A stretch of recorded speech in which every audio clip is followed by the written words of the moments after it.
Well, I said. Welcome to Inside the Firm, a podcast dedicated to small business owners and hosted by entrepreneurs, Alex Gore and Lance Cayko. Each week, they take you on their journey of how to start, run, and grow a business by bringing you inside their architecture and real estate development firm. Get a behind-the-scenes tour of how these business leaders manage their clients and foster company culture while creating new and innovative projects. And now your hosts, Alex Gore and Lance Cayko.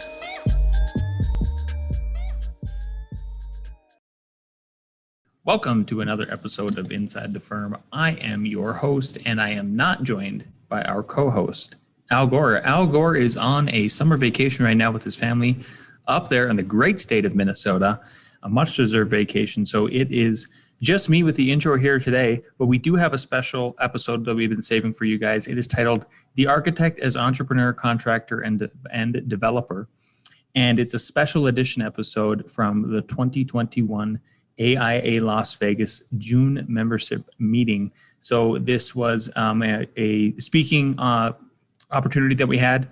We were given an honorarium to speak. We're always happy to speak. So if you guys listeners out there ever want us to speak to any of your groups, we are more than happy to do it. Just reach out to us at lmc@f9productions.com or akg@f9productions.com. So I hope you guys enjoyed that. Before we get into it, though, I do have to let you guys know that BIM can be important for your project, but it's not the only thing you need for your next project. That's why it's important that 95% of manufacturers who offer free BIM files on ARCAT also offer another type of data for your project needs. That means that 95% of the products with BIM also have CAD files, are in specification in a patented spec wizard, and or have product information to help you make the right selection. So stop going to a site with just BIM and go to arcat.com to get everything you need for your next project for free and without registering. That's arcat.com. Check them out. And actually what I want to do right now is I want to actually share my screen here. And we are going to go to the webpage I have pulled up for ARCAT. And I want to show you guys something really neat that I don't think you're aware of. One of the best parts about ARCAT is that the way they have their files and their data set up so you can easily search for stuff is incredible. So if I'm searching for just Windows and I wanted to, let's say I was still somehow using AutoCAD. And if you are, well, then I would highly encourage you to go to RevitRocketShip.com, get on that rocket ship, take your team to the next level and try to learn Revit and teach yourself Revit and take your guys' billable rate all the way to the sky. But if you do make that leap, you can switch to BIM. So let's say I'm just searching for Windows and I click the little drop-down menu here. What's awesome is then it only shows me window manufacturers on ARCAT that have BIM models associated with them. Let's say also I wanted to see if there's any videos that they have, because maybe they have some demos, right? And look at all these awesome videos that they have for free. Again, there's no registration here, or even specs. What windows have specs? So I can start writing my spec. It's so easy. Go to arcat.com. Check those guys out today. You would not be listening to us right now if it wasn't for ARCAT. We really appreciate their sponsorship. The other place I want to go right now is to pella.com/the firm. So if you didn't see that, I know I went really fast. PellaLuxury.com/the firm. Check that out. Let's enter their website. Pella is a sponsor of this podcast. And if you haven't checked out what they're doing incredible stuff. Let's take a look at what they've got in their Riley edition, right? They do amazing stuff. They don't set the limit. They don't set the limits. They make the limits with Windows. So they're always pushing the boundary for them. If you're ever wondering if you could possibly use these windows from the luxury division of Pella in a commercial setting, well, I'm here to tell you that you absolutely 100% can. So there's plenty of examples of that. It's not just for residential. You can use it for commercial projects. We often spec Pella. I have Pella in my house. I just can't recommend those guys enough. So again, go up to pella.com/the firm, check them out, get in touch with them, see what they can do for you. Here's a perfect example, right? Basically, this is, the architect is Enid Architects, and this is in Pennsylvania, and this is a commercial project. So if you're on the fence about whether you could use any kind of Pella windows, especially the luxury brand, in a commercial setting, you think it's only limited to residential, it is not. But also look at what they can do in a residential setting, right? They do some amazing work in a residential setting. This is an incredible house down here. So just check those guys out. They're a huge sponsor for the firm, and we would love it if you guys check them out through the link so they can track that and continue sponsoring us. Without further ado, I would like to basically get into the episode here. So again, today's episode is a special presentation that we gave, and we hope you enjoy it.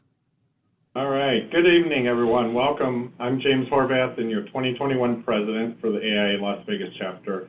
Again, I'm excited to welcome everyone. We have a great presentation tonight. Tonight's presentation has been put together by our EPYAF committee for AIA Las Vegas. Before I get into the introductions for the co-chairs, I'd first like to say a few thank yous to our evening sponsors. Tonight is brought to our members through sponsorship of our visionary sponsors. They are Knit Studios, Nevada Sales Agency, the Penta Building Group, and Clyde Juba Walls, as well as our platinum sponsors, Harris Consulting Engineers, TJK Consulting Engineers, Bergman Walls and Associates, and Grand Canyon Development Partners.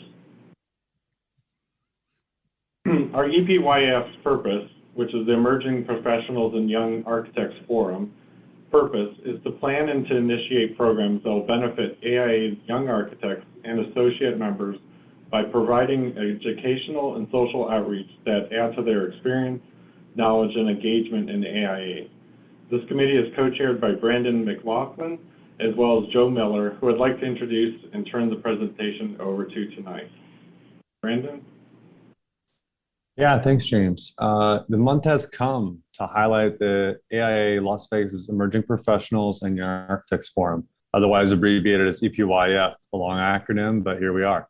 My name is Brandon McLaughlin, and I'm tasked with leading this diverse group of thinkers, learners, and future leaders in our industry, ranging from recent graduates all the way to licensed less than 10 years.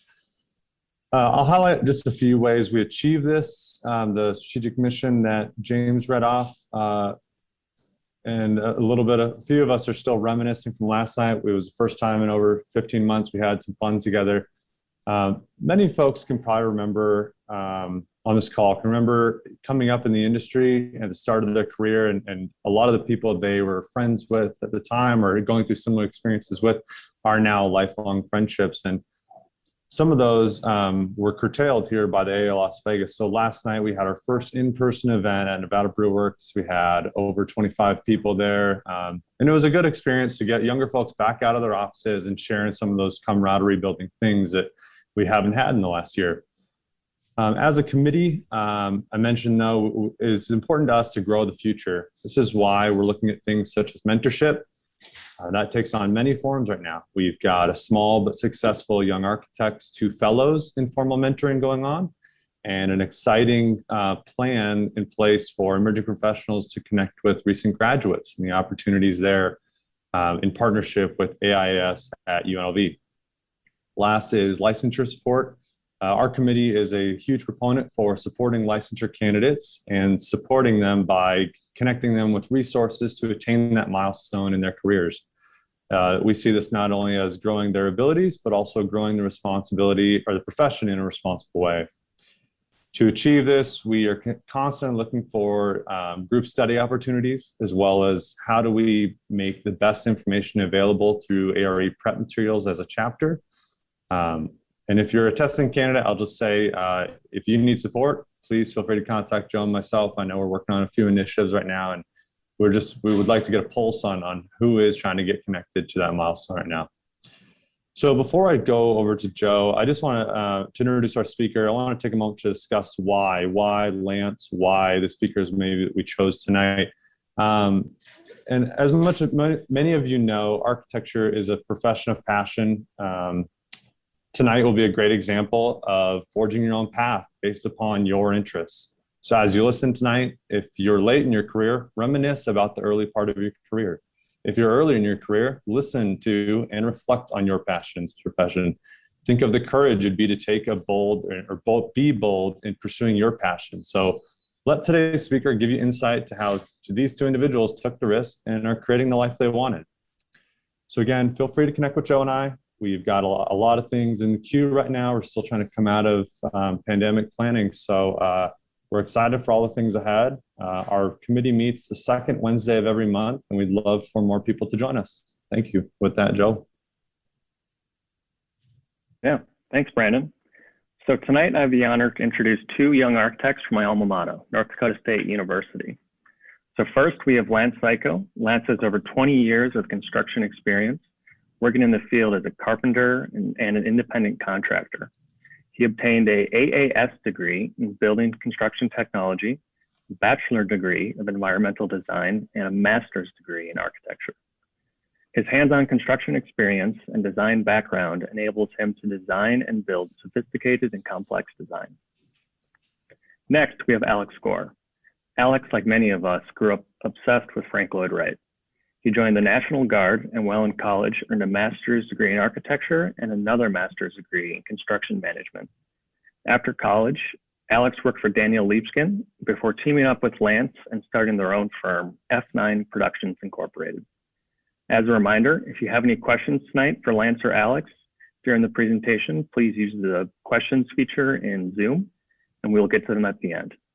So Lance and Alex, thanks for joining us. Take it away. Yeah, thanks for having us. We really appreciate it. Yep, we're going to share our screen. This is a great opportunity for us to kind of go back at, how we started in our development process. We think that some of the things we've done are slightly different than a traditional architecture firm. One of the main reasons why is we started our firm young and we started it off in the recession. Like mentioned before, I worked for Liebskin and the firm just got decimated in 2008. I think 11 of the 50 people in New York got laid off. I was one of them. And Lance got decimated also here in Boulder, Colorado. A lot of people are familiar with, architects as architects, which is something that we do, but we won't kind of go deep into that. We're going to talk about maybe some of our offshoots and what we've done. Yeah. And before we kind of really get into the presentation here, I know there was 4 points that we wanted to kind of touch on. We will with a broad brush, but I just wanted to reiterate them. So number one, starting an architecture firm as a young professional. Alex and I started very young. I was 25. I think Alex was 23 when we started the firm, which is extremely young. How we navigated the rise of a growing company, starting with just us two, and now we've morphed into about 15 if you include our construction arm. And then our thoughts about mentorship, both as a mentee and a mentor. We had mentors when we were coming up and getting licensed and pursuing other kinds of work. And then as we've grown, there's been plenty of mentees that have come along and that we've helped along the way.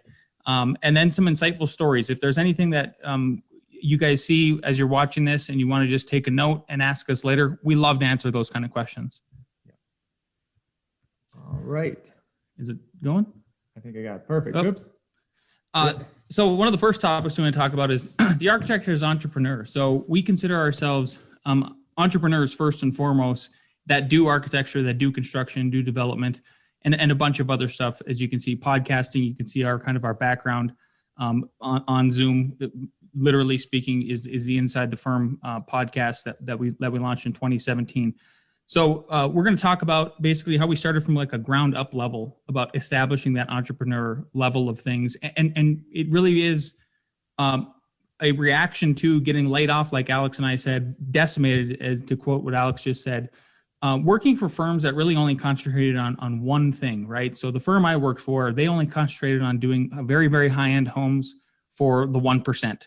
And in the 2008 housing crash, well, that kind of went away, even for the 1%ers. So we didn't feel comfortable starting a firm just trying to concentrate on one thing, because we never wanted to leave our employees with the same kind of horrible feeling that we felt, which was getting laid off like that and the rug pulled out from underneath you. One of our first projects, the only reason I bring this up is I remember Lance and I trying to get work in the beginning, and Lance was in actually my apartment, which was right above his apartment, pacing around, trying to convince, this developer to go with a young firm. And I think I wrote on a notepad or whispered to him, tell him about your construction experience. So Lance was building since a very young age. And then once he did that, the developer trusted us, and we were able to get this project, which is the first house that we got together. And what was cool about this house was the foundation was already there, and it was abandoned because of the recession. So we got to build off the bones of the recession in our new design. If we could turn the camera around and see what was built before on the same foundations, because it was basically the same development, it was terrible. So this was a slight step up. But going back to that 2008, I got laid off first in New York. Everything hits kind of New York first. I remember seeing all the Wall Street people literally going outside of their office with boxes, because we were by Wall Street. We were on the 17th floor of Regent Street, which is right by there. And then when I finally got laid off, I called Lance probably that day and said, hey, this is happening here. We heard from all of our buddies, SOM, all those different firms were laying off literally like that same week. You should probably think about something, this is probably going to come your way. I was thinking, hey, maybe I'll go back to school, do something like that. But Lance has kids. So Lance and I were talking, and he's like, well, I've been building these models and kind of building for manufacturing. So I'm going to put them on TurboSquid. And that was a website that I don't think anyone uses really anymore, but where you could sell Revit models and at least make some side money in case things go down. Once Lance kind of worked for a while through there, and he didn't get laid off until the next year. Yep. And then I was basically done with my construction management school, and Lance used some of his contractor skills to get contractors jobs, and then got a house. And he's like, hey, maybe you can come down and help join the firm, but maybe not. Little did you know, I had nothing else going for me, so I was going to come down no matter what. But once we launched the firm and got that project that we showed you in the beginning, we started again to thinking about branching out. And we thought about it. This is a weird website that we made a long, long time ago. Sort of a meme website if you think about it, because it's like Revit. It's just sort of a pun on Revit, right? Yeah. And a frog. I made the first F9 website. So I was looking into SEO and all that stuff, and it was all about keywords. And I was like, well, what's better than one Revit? Two Revits. Yep. And then obviously that sounds like a frog. And it was just updates on BIM and all that. And what's weird about this is that I'm not saying that this was the best website ever, obviously, but we have actually gotten Fortune 500 companies to contact us for work for Revit development. And I've asked, how did you hear about this? And this has actually happened a couple of years ago. I think I still pay for the domain name. So even up to a couple of years, they said, oh yeah, we found Revit.com. We're like, okay, hilarious. So know that some of these crazy ideas aren't maybe as crazy as you think. Eventually we started to grow. So back to kind of the furniture, that furniture slide that you guys saw, we got so much attention because we were uploading so much content that ArcCat at the same time was starting to build out their building information modeling library. And that really provided the backbone of stability and work for us, in addition to maybe, like Alex said, landing a house to design and that first kind of clinic that we did, and then just some other little small projects. But once we had that backbone and we knew at a steady amount of work, we've always wanted to obviously then expand when we could, right?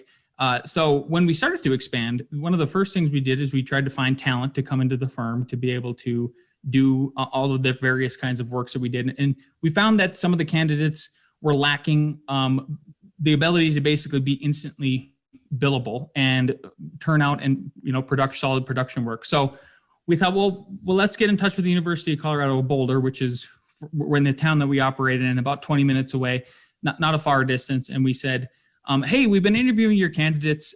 We think we want to hire them, but honestly, their technical skills really aren't where they need to be. They're a lot more design heavy, less technical heavy. And we're experts in Revit. Check out all the stuff we've done on these various websites, a bunch of other work that we've done. we'd love to just come in and help out, maybe teach, not even thinking that it would be a teaching gig, a paid gig or anything like that. And they said, well, maybe not in the architecture department, but we do have this position open in the engineering architecture, our architectural engineering department, to teach a Revit course. And we said, sure. So we jumped on that, and with the idea that we would, again, have another stream of income, not just pure architecture, so that if one of those fell off and there was another recession we were so scarred by, that we'd be able to stand with some strong legs and continue moving ahead. And from there, we would teach a couple other courses. We've taught about 2 or 3 different courses, but we would see very strong students, and then we'd ask those students to be our TAs, and then we would then ask the great TAs to come work at our firm. So then it did circle back to our original reason of wanting to go there, is to hire talent, and we kind of got this inside leg on the talent at the University of Colorado. And then from there, again, branching out, and all in the background of all this is normal architecture firm going on, normal residential, small commercial work, is that we decided to put it together. What we were teaching in school, and then when we hire too, even if we hired outside of CU, you'd come into our firm and then you'd learn Revit. And how we teach it is basically the same way that we would do in school. Instead of just, we would link it to projects. We would link it to reality right away. So there is always theory and there's always design concepts, but then it would immediately be applied to a project. And that project wouldn't start from scratch, because when you go to a firm, you don't start with scratch. It's with a template. It's with a bunch of different models. So all the models that Lance developed for Turbo Squid would be included. The template that we've developed and honed for Real Architecture Firm would be given to the students. And then we decided to launch that online too. So it's kind of doubling up on what we're already doing to create more legs to stand on. One thing we noticed right away too was, so in 2012, what we started to do at the beginning was, the idea was always that with a 2-headed dragon like Alex and I were, is that if one person could basically be billable almost 100% of the time, and maybe the other person at the beginning, it was Alex, like less billable, what we would do with their less billable time is we would try to do one fun project a year. So one of the first projects we did was Alex's original thesis, which is a house that's up on stilts. If everybody knows, Joe knows this from going to North Dakota State University, that it floods every year in Fargo. And so we were coming up on 2012. We had been in business then for about 2 years. And there was the Mayan calendar and like, oh, it's going to be the end of the world and the apocalypse. And with the flood house, Alex capitalized on flood season. He got us onto the front page of the Fargo newspaper. And then we thought, wow, we can actually kind of make our own press. We can but with our own projects. We have all of these design and graphic skills that we learned in college. And so why couldn't we carry that through into professional practice if we have the ability and the time to do it? Like I said, with Alex being about half billable or a little bit more at the beginning of it. And so trying to capitalize on the news cycle with 2012 coming up, we were driving around in the Southwest United States. It's a very apocalyptic kind of landscape. If anybody's been down there, there's a lot of movies that are based on that. And we were driving around with our girlfriends and we came up with the idea, well, why don't we do doomsday dwellings? Why don't we do a series of homes that could, they're exploratory homes, they're conceptual, we're going to make them look as real as we can with all the photorealism we can do, but capitalize on that. So we bought the domain name doomsdaydwellings.com. And then that was kind of Alex and our project for at the beginning of 2012. Sure enough, it got picked up all over the place. CNN picked it up, and then eventually Modern in Denver picked it up. And Modern in Denver is a magazine that's the equivalent to Dwell. So the point of this slide is here in Colorado. Or sorry, yeah, the equivalent of Dell here in Colorado. They were so interested in these concepts that they actually ended up giving us a 7-page spread in their magazine. Which, if anybody is aware of advertising fees, back in the day, even then, about a decade ago, that was about $1,500 a page. Like, there's no way we could have afforded that press whatsoever. We were barely feeding ourselves at that point. But we put it out there.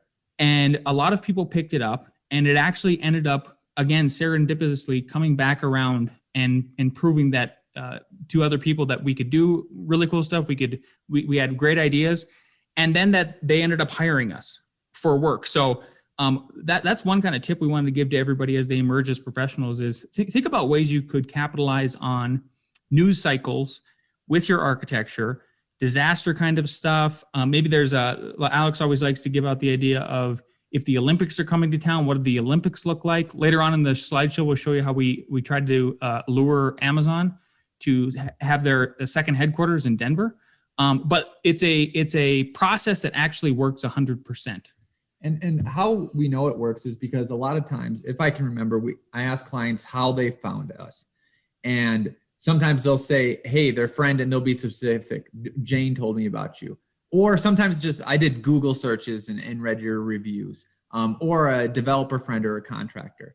This year, when this came out in 2012, there was about 3 or 4 in a row that literally could not say where they heard about us. They just said, well, I don't know, we just kind of knew about you. And I think it was from the magazine and the press. If you hear things in the background, if someone shows you this, or if you have that magazine, it just kind of filtered in, at least for that year. And so this was one of those houses. So directly after that, at the end of 2012, it was winter when I went on and interviewed for this house. A lot of folks like this. This is a house in Denver, and Lakewood, which is a suburb of Denver.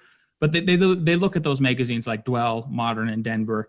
And these guys contacted us and ended up commissioning us to design their dream home on this leftover lot. And one of the things I'll never forget that they said, we want this house to be a landmark, and we want everybody to know what the Jazz House, when they hear Jazz House, they think of our house, and they think of an icon in Denver. So we attribute a lot of that kind of self-published media stuff over to projects like this. From there, after that, we decided to open up and do a podcast. One of the first podcasts that's no longer out there was called Driving to Work. So while we were driving to see you, Lance and I would record a podcast on topical events and stuff like that. And it got a decent amount of following, which showed us that it could work.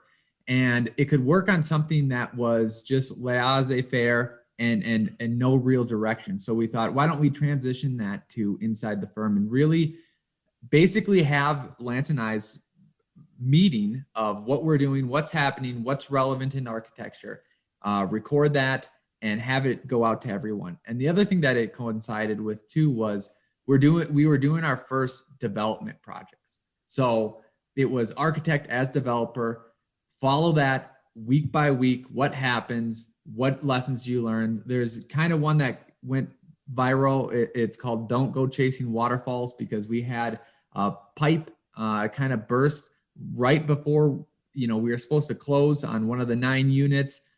It was a horrible, crazy event that kind of shocked us both. But that's how we again branched out, but on stuff that we knew about, stuff that we knew we were doing, and stuff that was relevant that helped grow our firm. And then going back to make your own press. So we try to do one fun project a year. Sometimes it works out and sometimes it doesn't. So here's another one. Amazon was looking for places to go. They had something like 8 million square feet. So I just wanted to answer the question, what would 8 million square feet look like in Denver?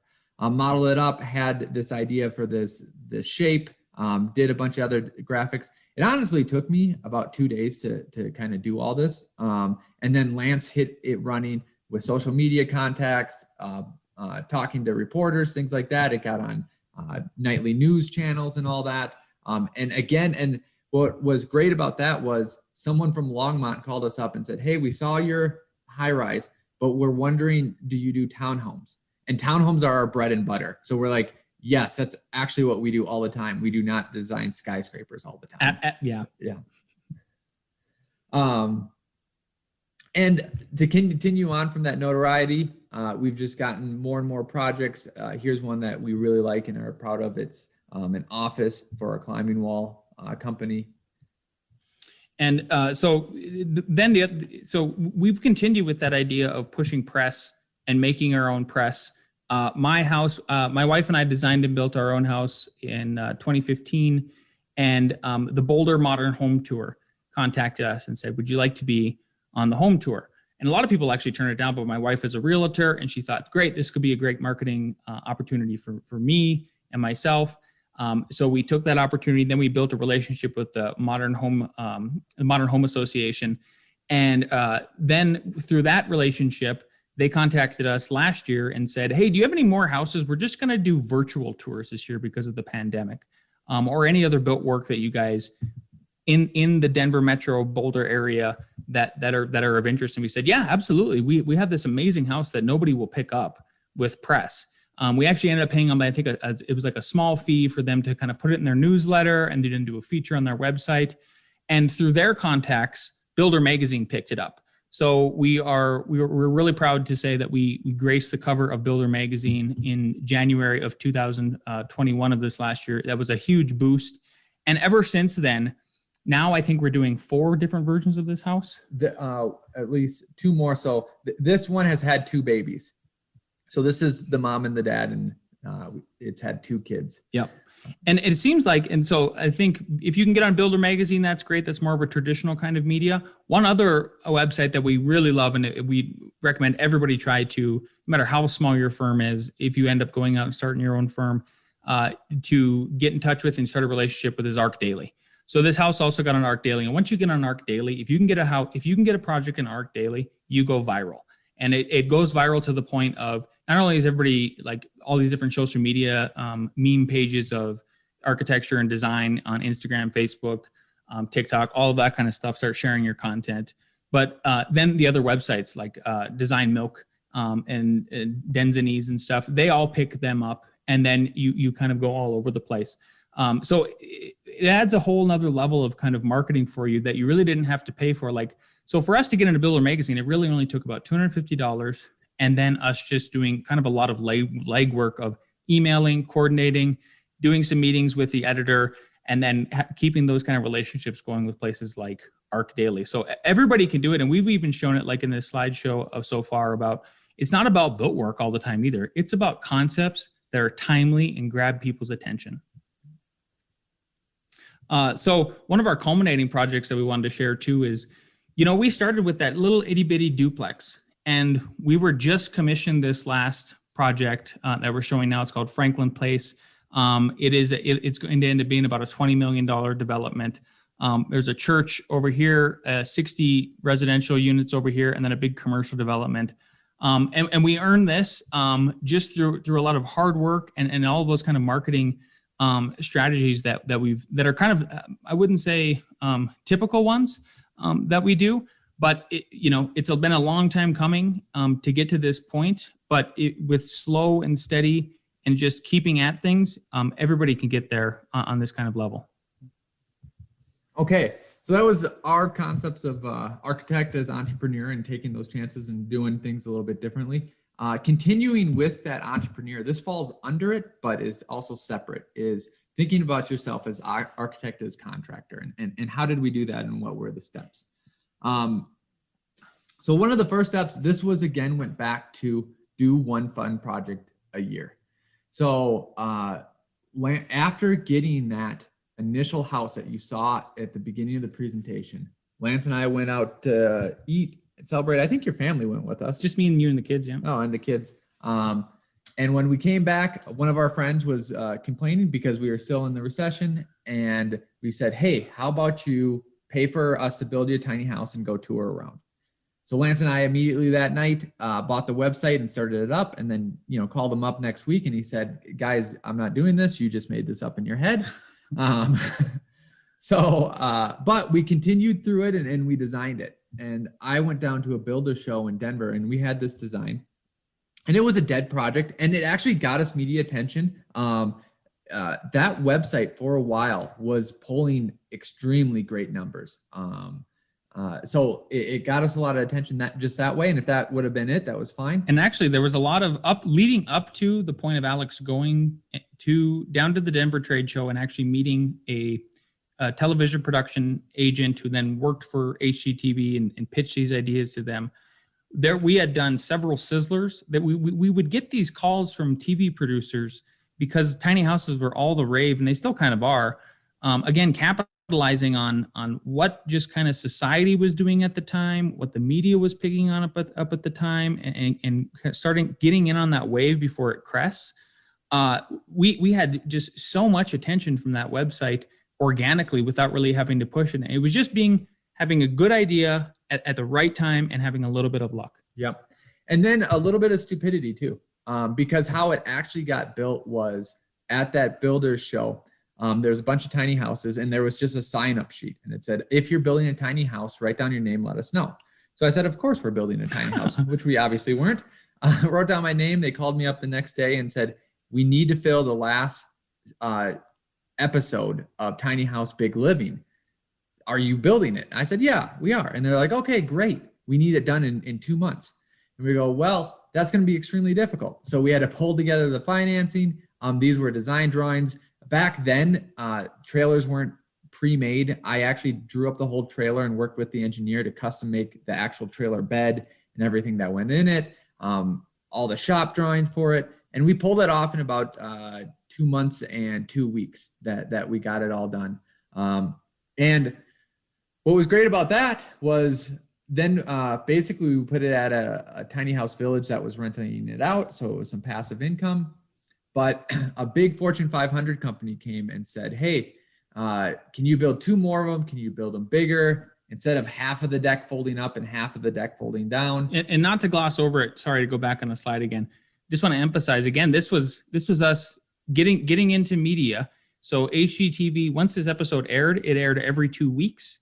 And then because it aired so much and so often, that's where the Fortune 500 company saw us. We didn't even have a website, I don't think, up that was getting a lot of traction at that point. I think we had one, it was atlastinyhouse.com or something, but it really came from that extra boost of media that we didn't have to pay for besides, we financed the house and then we ended up having it as a rental. But, to get on there and then have these guys call us to do this next one that is basically on steroids, so to speak. Yep. And you'll see that's a sky deck that folds down. There's railings that fold in. And it was hilarious. You'll see, we'll talk about one of our bigger projects that we did. The banker said, yeah, we'll loan you money as contractors, but just as long as you're not doing anything with steel. And we didn't say anything, but I was like, oh, we do stuff with steel all the time. We rent spider cranes and we have this things fold into a 32nd of an inch tolerance.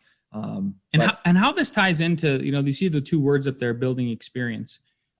It's relating back to this idea as architect as contractor. So I know a lot of architects try their best to get some kind of hands-on experience, whether they're working on with Habitat for Humanity, or maybe their uncle or their brother or their mom is a contractor or something, and they get to do some work. We had always been a big fan of Jonathan Segal, not the actor, but the architect developer. Everybody knows him, fellow of the AIA Institute out in San Diego, who's a developer.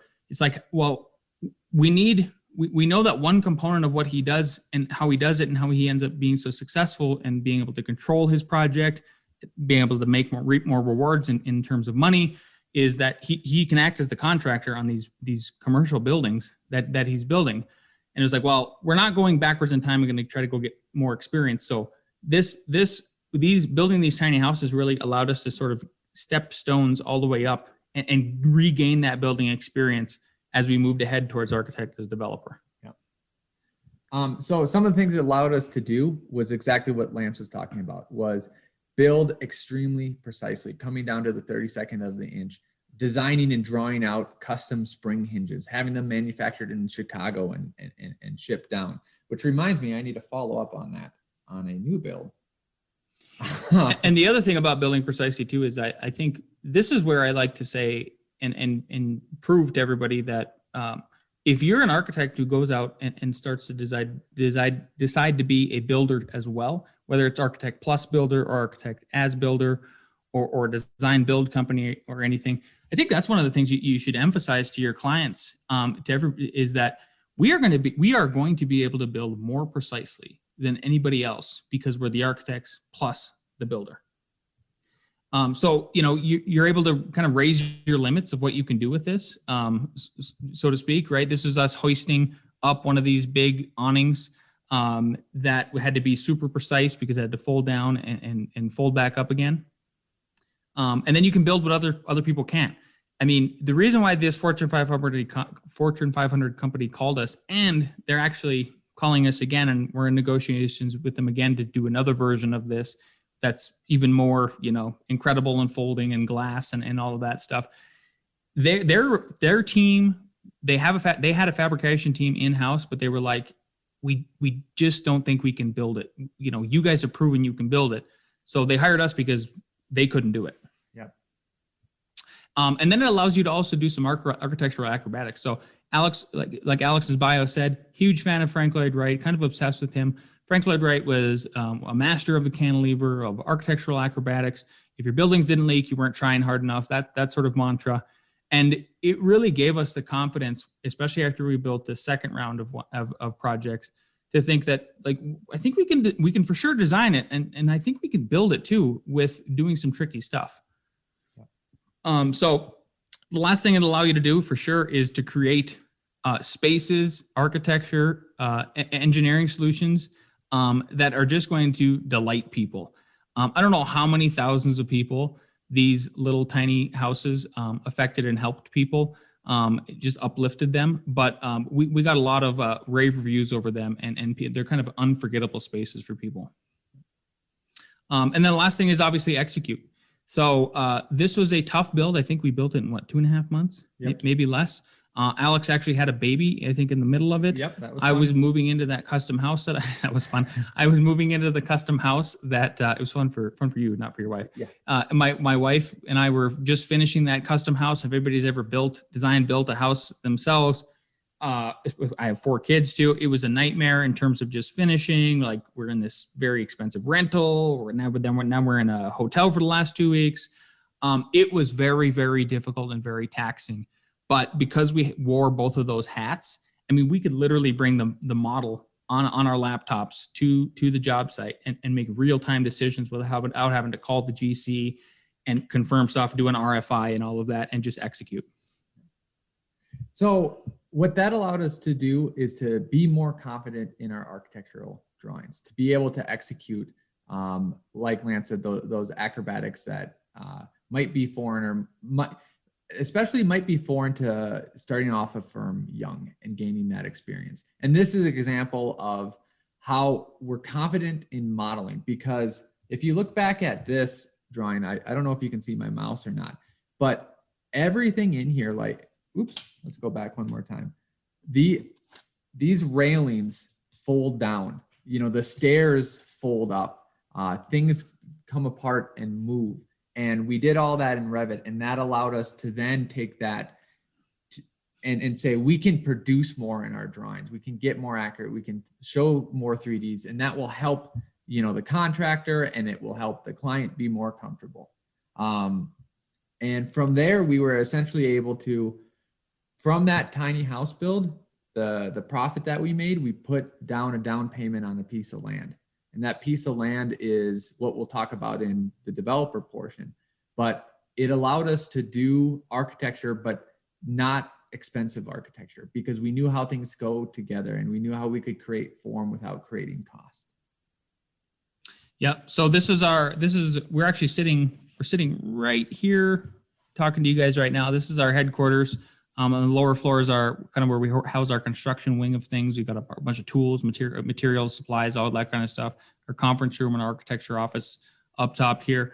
But this building was a cost-effective building, and yet it still looks like, that kind of rock star style architecture without costing, something that only a rock star could afford. So building it and build it like it's modeled and modeling it like it's built, they kind of started to go hand in hand, and they really started to talk to each other in our firm. For instance, before we get to the architect developer thing, I'm building out we designed a 4,000 square foot interior tenant finish for this very shishi dog grooming and dog accessory commercial build in Longmont. And we actually were awarded the contractor portion of it too, and now we're building it.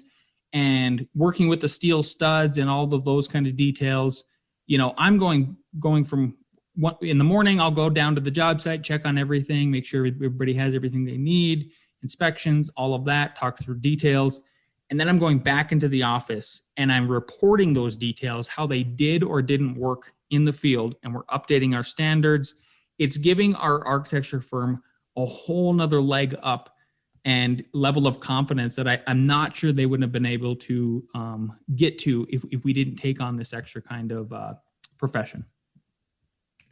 So just to get into the nitty gritty, if you wanted to take the steps to get into the leap of the contractor role, what would you need? So one is experience. And a lot of projects like that tiny house, we make up. Not everyone's in that position to make up a project and just see how it goes.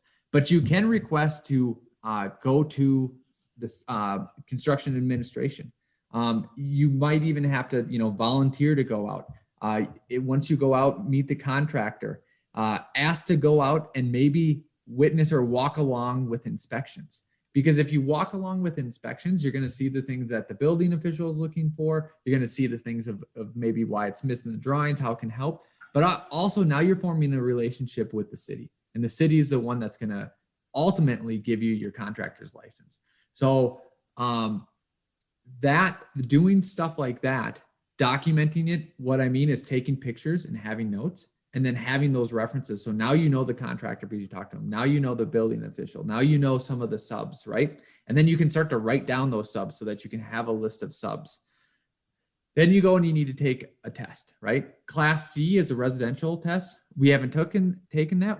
Lance and I took Class B, which is commercial and up to 3 stories. If you've taken the AREs, which most of you probably have or are in the middle of it, this one is a breeze and it is super helpful and super extremely useful, this test. And how many people have taken it besides you and me? So I wanted to make sure it just wasn't Lance and I, that liked it and we're different people. So I said, anyone in our firm that takes that test and passes it, we'll pay for the test, but I'll give you $200. 2 other people took it. They studied for a week and a half, looked at the IBC and passed it and said it was a very helpful test just to do besides the $200. So don't be intimidated by that. There's a lot of resources out for that. California is different. This is Nevada. So if you're not like California, good for you. California is a little bit more crazy as you would expect. And then Class A, we haven't taken that. That's, you can do anything. Yep. And the reason why so the tests are not the difficult part, especially if you're taking the ARE. What we should emphasize here is, which Alex talked about at the beginning, was that the documentation and the references. That's the hardest part to obtaining a commercial level license. Class C, you can get that almost any day. And as a matter of fact, let's say you design to build your own house, you can just do it in most jurisdictions as the owner. But if you ever want to take the leap to where we're going, where you're starting to do multifamily, mixed use kind of projects or commercial projects and be a commercial contractor, then by all means, you need to make sure you can get references attesting to your work and documentation that you've been a part of that project as construction administration, at the very least, in some kind of documented way to prove to the building official, because that's who ultimately, take your test, bring them your test. They're going to need some references. Plus, hey, here's a bunch of pictures of projects that I had either done a lot of construction administration on as an architect in that capacity, or I've had hands-on experience, building this building from the ground up. Volunteering for Habitat. Yep. All that. Did we miss the last one? Sorry, Al. Separate the dominoes. Oh, so just know when you're doing that, create a separate company, and then you have separate insurance. So don't put it all under one. Put it under a separate company for even bank accounts. I would go that far. You might even go. Let's say you have a partnership like Alex and I do. We actually separate the construction bank accounts, because you can imagine if Alex is if he's building house A and I'm building commercial project B, we do not want to mix up those funds to understand how much money we have in those areas to be able to pay people, pay ourselves, et cetera. Yep. So what does that do for you when you are not just an architect, but you're also a contractor? So contracting, right? Oh, I'll just go over this briefly because I don't want to take up too much time, but you have to convince the client. Honestly, that's not too hard to do. Know that wait, 18% of, is this you? That's me. So this is you. Yeah. So like Alex was saying, convincing the client, for us to build projects now that we've designed, more often than not, what people will do is when we interview them, we make sure to talk about our construction experience. We have a little proposal that is our contract at the end of the day when we go to sell the firm and everything to potential clients, and we talk about our construction experience. It puts them at ease with what we're designing. I think there's still enough of the general public that is kind of a little leery about architects not knowing how buildings really go together, like, oh, they just draw pretty pictures. There's some truth to that, obviously, but then there's some not truth to that, because many of you listening are not those folks. But convincing them when there's a pitch to have them give you the go ahead that you're also going to be the contractor. For instance, Alex is going to build a multi-million-dollar house starting, I think, in August or September. And he was a little nervous going into that kind of meeting. We were about 60, 70% through design. And it was like, yeah, we want to build this house. It fits all the criteria. It's within 30 minutes of our house or of our headquarters. It's a very cool modern house. It's something we're passionate about. We think the fees are going to be great. It's a great piece of architecture and construction work. But man, I just don't know if they're gonna hire me. And then he's in the meeting with him, and at a certain point they turn to him and say like, oh, we just always thought you were gonna build it. Exactly. Sort of thing. Yep. And then this is how it works.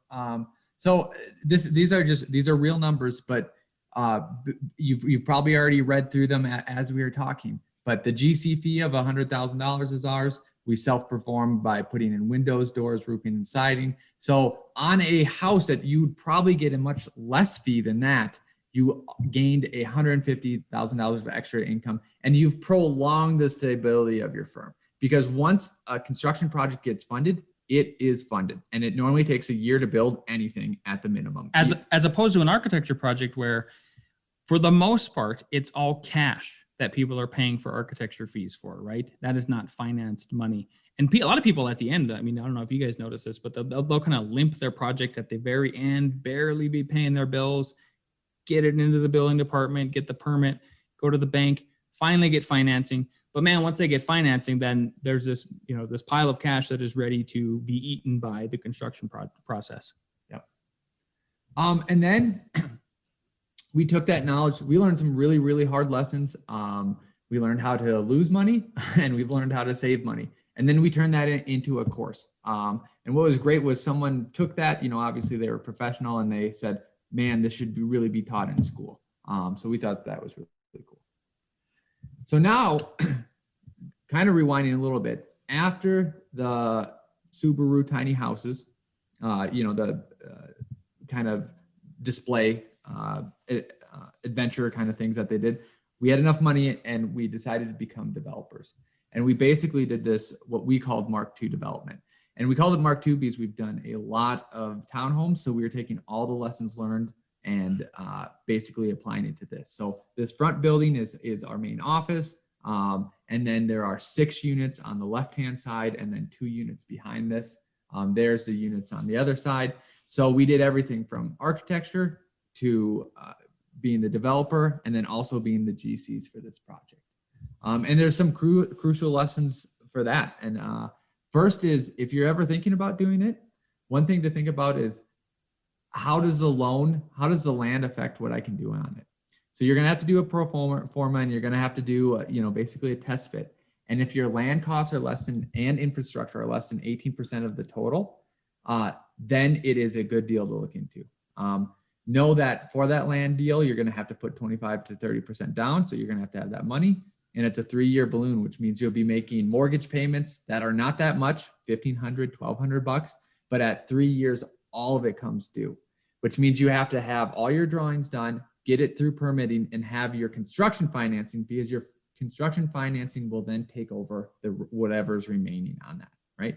There's 2 ways to get loans. Conventional loans, it's 75% loan to cost. The interest rate is great, 3 to 5%.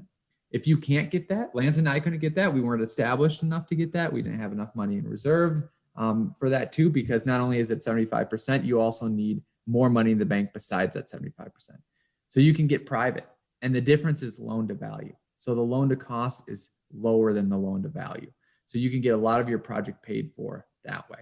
The interest rate is astronomical. It's a lot of money that way, but sometimes you have to do it. Now, if you want to go the conventional route, but you don't have the financial chops for it, and you could get an investor, investors want on their money 10 to 20%. So let's say the bank says you need $100,000 more, right? So someone has to bring $100,000 more in a year. They're going to want to say, I'll say 15% to make it easy, $15,000, made their money on $100,000. If they will agree to that and you can get 3% instead of 13%, you will save more money paying them that 150 back than going with the 12 to 18% interest. And basically, to kind of sum up, and the theme behind this, everything that we do, we try to think about, if we're going to do something, how does 1 + 1 = 3, not 2? So the best example was when Lance talked about we were architects and then we were contractors, right? Those are both 1 + 1. Oh, okay, be a good architecture firm, be a great contracting firm. Oh, that equals 2. But once we talk to clients and are able to show them our building, being a developer or a contractor, knowing how things get put together, knowing how Lance or I can come back from the job site and it helps our architecture firm execute better, execute quicker, not make more mistakes, get more clients more easily. That equals 3. So that's the final kind of message we want to leave you with. And with that, I think we'll open it up to any questions.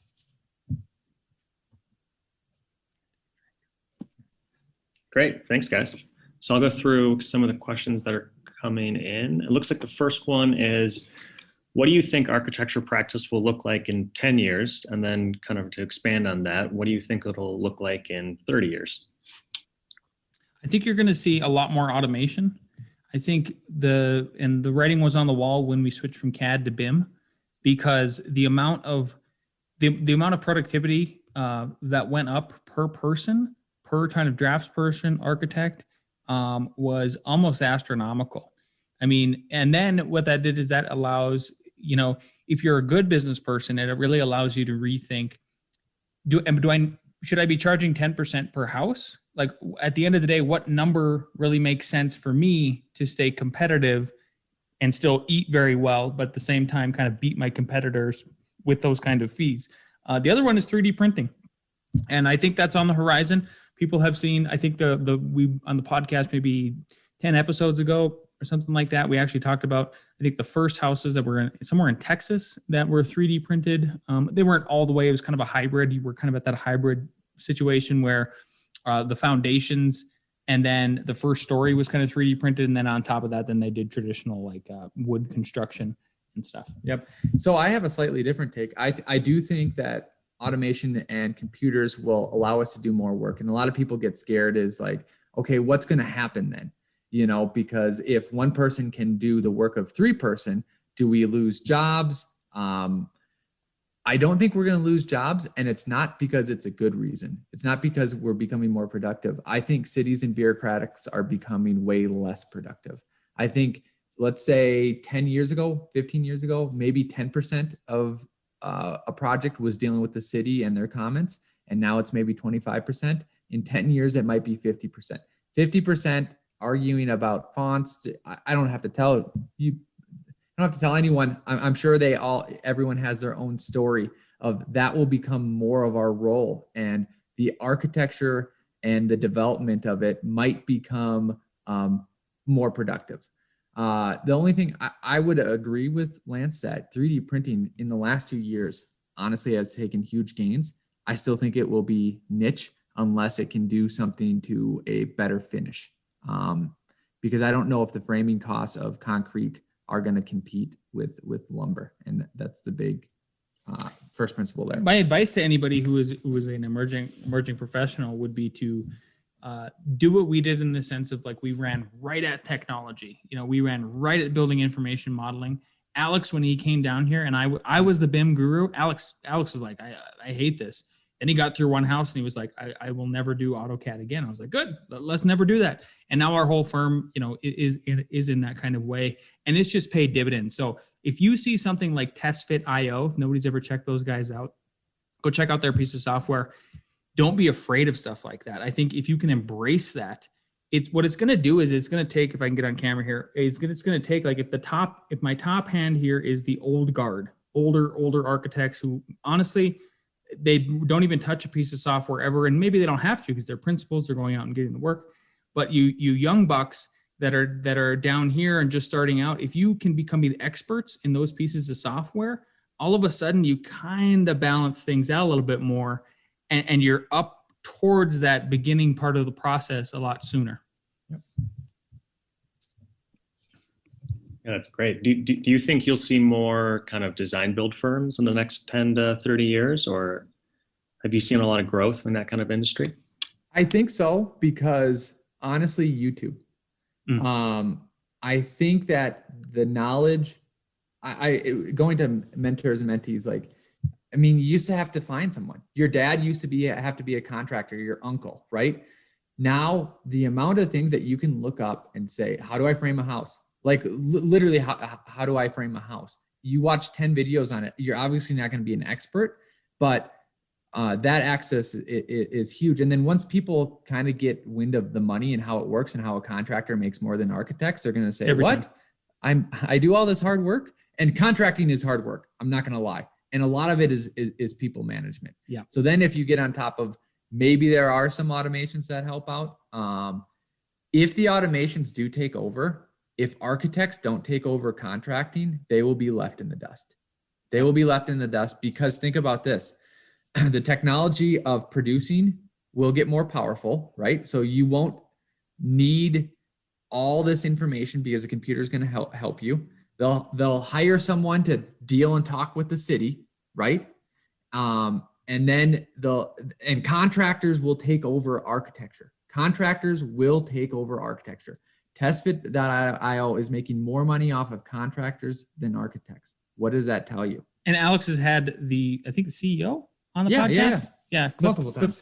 Clifton Haynes. Yep. So he knows he's not just blowing smoke up of everybody's behinds. So if you don't start thinking about it, you might be sleepwalking yourself out of a job. Yeah. And if there's any attorneys that will ever watch this, I know they're going to, I could see them trying to use that against us. Like, oh, you guys just look at YouTube for, like, why not? We use YouTube quite a bit.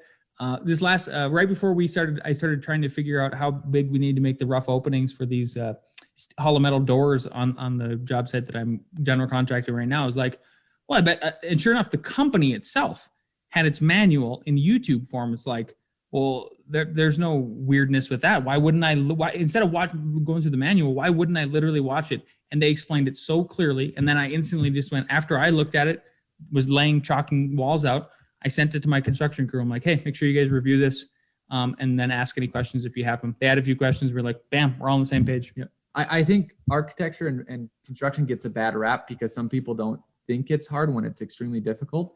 But on that same vein, it's not rocket science in that trades are separated because a common person has to be able to do it. So each one of those tasks can be thought about, mastered, and understood. Specialized. Understood is probably the best way. Understood and specialized. Yep. Where putting them all together still is hard work, but you can still do it, kind of what Lance was saying. Great.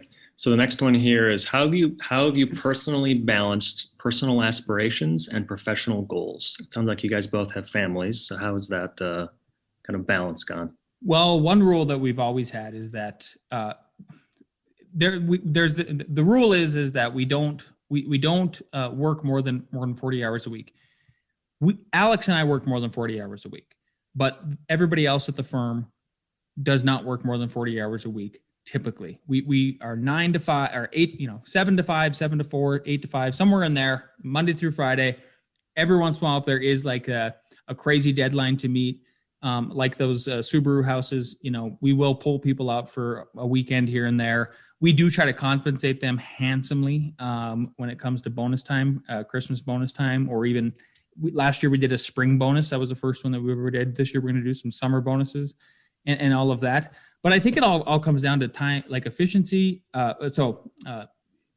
Being disciplined, because discipline then equals freedom, right? We're big fans of Jocko Willink, and that's one of the things that he preaches all day long. And so, I don't know if Alex was always a morning person, but he's definitely a morning person now. Maybe having 2 kids helped out with that. I know it certainly helped me out with that.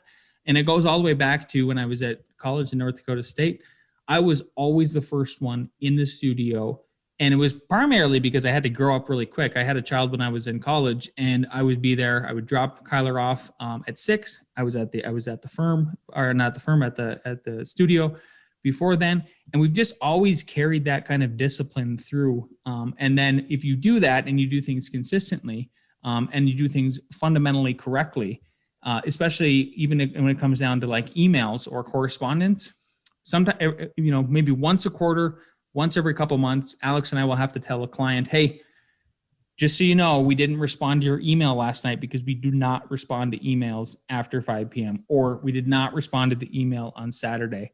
And then we also time everything. That's one of the things we did from the beginning. And once we got once we started the podcast and we started engaging with a lot more other architects who were listening to us and asking for advice, or we'd ask them for advice, we were shocked at about how many other architects literally did not know their billable rate in terms of, let's say they put together a fixed fee for a house or a project or whatever. And we're like, okay, well, where do you think you landed with your billable rate? And they go, well, it was on a fixed, I'm like, you didn't time your time just to understand what it took so you could close your feedback loop and understand on the next project, should I be charging more? Should I be charging less? What can I do for efficiencies? And maybe you can talk about the 2-second lean. Well, yeah, I will. Don't let me forget. The other thing too is, prioritize. I've been a part of other firms, and you might see this in your firm or might not, is that some exercises aren't worth doing. At Leapskin, we would do some exercises that were not worth doing, and we'd stay up till midnight doing them. Once you prioritize and then give yourself that deadline that you're doing the 40 hours, maybe 50-hour a week, but you're setting like, that's it. I'm not doing weekends. I'm not ever turning on my computer at night, even though sometimes that happens, of course. Then all of a sudden you work through your big boulders first, and those little ones, you realize I didn't need to do that anyways. Like, I didn't need to do 3 different iterations. My first one was good. Some people might be so young that they don't know that. But things like that really help. And then the other thing too is, if you haven't gotten the book 2-Second Lean, go out and get it, read it. It's all about continual improvement and how to implement that strategically. We do that at our firm. So our firm gets faster. And basically what's great about it, and I think the secret's out at our firm, and now it's out to you, is that we are always going to be faster than all the other engineers just because of the way that we focus on efficiency. So we never have that pressure on our throat from the client. It's because they see it's not us, they're not waiting on us. They're never waiting on us. So we never get that. It's all, man, the engineers are slow. Man, the engineers are slow. Yep. And that helps out. Yeah. Schedule two last things. Schedule everything.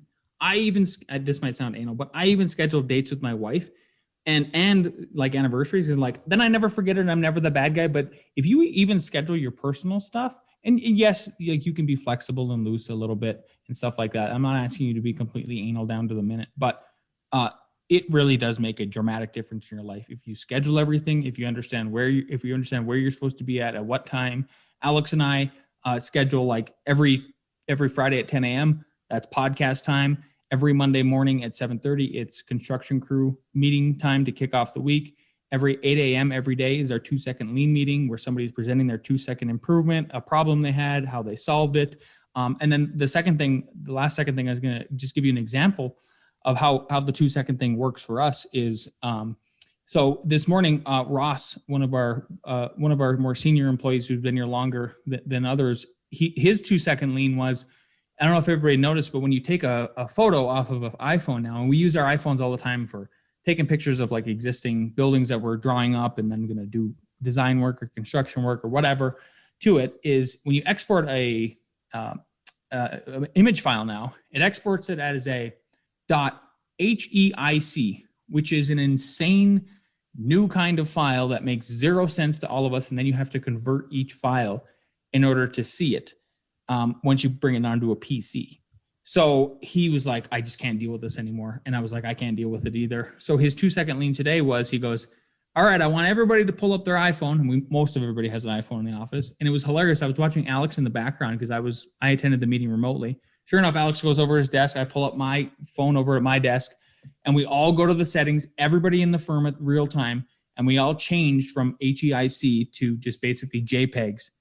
And that's going to save us. Now you multiply that little 2-second thing improvement over the course of the next 5 years. 12 people over the next 5 years over how many photos you're going to take. And you can, the improvements are going to happen. Yeah, that's great. So next is, can you guys talk about your process for testing for the ARE and kind of your approach to testing, and then also your AXP hours? Yep. So ARE was a competition. So Lance got it done first, and he got it done in 6 months. Nope. 7 months. One day, and you got it done, I think, exactly on 7 months. It was one day you beat me. Yep. So I had to beat him by 1 day, just because why not? But I'll talk about mine. I think his was similar.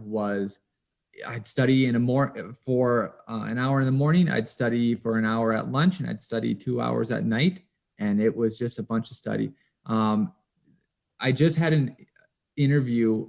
It will be on Monday morning edition of Inside the Firm, the podcast, in a couple of weeks. And it was with the VP of testing at NCARB.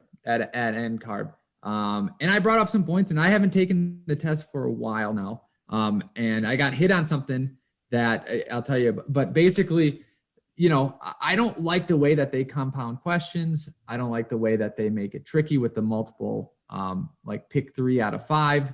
I don't like it that they don't have open book. Honestly, I don't see why you can't have the IBC or the professional practice book. And one of the statements was, well, any information that you need that's extraneous, they have it provided. I walked upstairs and I said, hey, is that true? They're like, absolutely, that is not true whatsoever. And he's asking 3 people who passed already. 2 people that just passed. No, they all 3 did. You're right. Yeah, all 3 of them just passed. They just 2 of them just got licensed. One is just about there with his paperwork and stuff. Yep. So fresh on their minds. These aren't folks that are like us, where they took it, I don't know, 6-7 years ago. So I'm kind of out of it. And the reason why, I was pushing a little bit was because there's smart people that are failing these tests. And is that okay? They're not looking. They're pretending that they're not looking at the pass rate, and the pass rate has nothing to do with it. The only thing they're doing is deciding what a competent architect needs to do, and then asking questions. And because I asked those, where you have to list 3 out of 5, like, are people getting more of those wrong or right?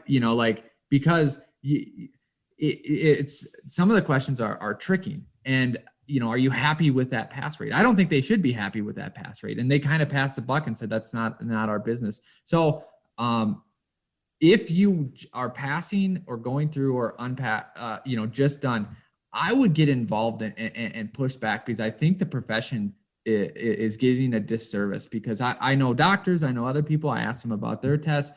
They're not the same way. I think it can be improved. I'm not going to bear that battle just because it's been years since I've passed those tests. I think everyone's going through something hard. I like hard stuff. So like, there might be some older people who say, hey, hard tests are great. Our test was hard. I was in the Army. I love that stuff. I love miserable stories. I do miserable things to myself at least once a month that I come tell the office about. He just did a jiu-jitsu tournament. Yeah. But I don't like hard things that don't lead to making yourself better. And I do think overall you might be slightly better with the test. Yeah, I think you will. But I think it's punishment in a way that's unnecessary. Sorry for that rant. Holy cow. To end on a positive note about it, it all comes down to the discipline again. So if you can get in the mind, so we passed them in 7 months each, and we passed them at an early age. I think the average age is 33, and we were mid 20, late 20s when he got licensed. So both anomalies in that sense. But I think a lot of people can kind of be those anomalies. One guy we have upstairs is, I think, 27, and he passed. I think he was, I don't know if he was just as fast. I think it was over a year. But what I've noticed with everybody who is successful in their pass rate and how quickly they do it and how young they do it is they all have discipline, and they all make it their life for 7 to 12 months. Yep. And they just put it in their head. I know one of the things I did is I said, I'm going to be disciplined about this. I'm going to get it done in what I would consider a record time. And we're always competitive, me and Al, but we're also competitive with our college buddies too. That we went to North Dakota State with, and they would tell me like, how long it took them. And I'm like, we'll crush you on that one. But I got in the mindset and the psychological, place in my head of like, I think then I don't have to take any more tests, right? Like I could be done. And I know you have to do the continuing education. That's way different. You actually learn stuff from that. At least I think. And, but it was such a relief once you were done. It was like, oh my God, I'm basically finally done testing for the rest of my life. It's something to be proud of. And the other thing that is interesting is, I don't know if other people would be able to do it, but like I got so into it to pass it within 7 months is I bought my first house. And then when I was studying for the test, I would match up what I was doing remodeling with my house with what was on the test. So we took, I think, ARE 4.1. And when it was broken up into the certain categories, like there was a structural one. So I was doing structural stuff on the house and with the tiny house. And then plumbing and HVAC stuff, like, I'm just doing plumbing and HVAC stuff. Like I redid my bathroom entirely to try to understand. And I would just immerse myself in it constantly and take it that way. AXP was probably our biggest struggle, the experience part of it, because we were basically residential designers. And then when we would get work that needed a licensed architect with it, we had a mentor, and his name was Jerry Boland. And what we would do is we would say, hey, we got a call to do this commercial project. Obviously, we're not licensed architects. Could you be the prime on the contract? We'll just be the horsepower. We'll do all the drafting under your direction. We'll come down to your office. We'll do as much as the type A setting as we possibly can. It took us longer to get those points that way. But that's a way you can do it. If let's say you're halfway done with your AXP, and I was at the time we started our firm, and then you need to kind of flush the rest of it out. When it comes to us approving all that time for our people in our office, we make sure during our yearly interview with them, their annual review, like to make sure that, are we not giving you enough of this kind of experience category? What are creative ways we can get you to that experience category to make that happen and keep it all above board? And the only piece of advice that I hope someone tries out, because it's how I passed my last 2 tests, was I don't, if you fail, that might happen, but I stopped reading any of the books. And to go back and to give credit to, the person, the VP, I only started taking practice tests and I looked at the question and I eliminated or confirmed answers only by the question. So I would just search back up to the question and have the question be like my only source of information. Obviously, some of the questions are asking, and you do have to go look in the code or see some other stuff. But if you think about it that way, because I think what happens is that there's these questions and you go, well, I read this here and my firm does it here this way. So now there's 2 different, there's the question, there's the firm, and then there's the book you read. Okay, what's the answer? Eliminate it down to the question, and the question will give you the answer. Or at least that's what I fooled myself into thinking. Yeah, that's great. And I think that's the majority of our questions. So thanks, Lance and Alex, and we'll pass it over to James. Thank you, guys. Thank you, Joe. Thank you, Brandon, for really putting this together. I want to thank Alex and Lance again for the presentation. It was a great analysis and great presentation in general for tonight and for all of our young architects and inspirational for them.